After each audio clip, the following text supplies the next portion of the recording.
Pernikahan dini atau di bawah umur dinilai menjadi salah satu penyebab resiko stunting.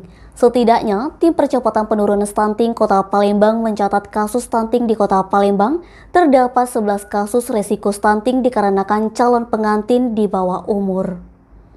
Untuk mengatasi permasalahan tersebut, TPPS bersinergi dengan Kementerian Agama Kota Palembang dengan upaya memberi penyuluhan kepada calon pengantin muda atau di bawah umur.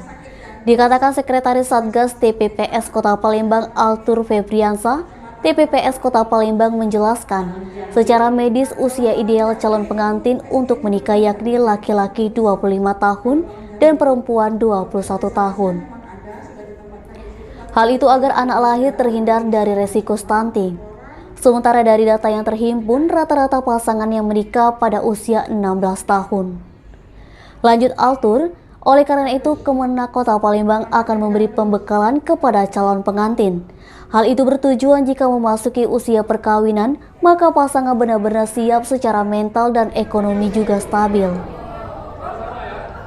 Sementara, Kepala Seksi Pendidikan Keagamaan dan Pesantren Kemenak Kota Palembang, Haji Hermansyah menuturkan, jika calon pengantin belum siap secara umur dan terlebih tidak ada pengawasan dari keluarga, maka sangat berisiko stunting. Hermansyah menyebutkan usia ideal yang ditetapkan dari aturan Kemenak yakni 19 tahun laki-laki maupun perempuan. Nabang, Sumik.co melaporkan.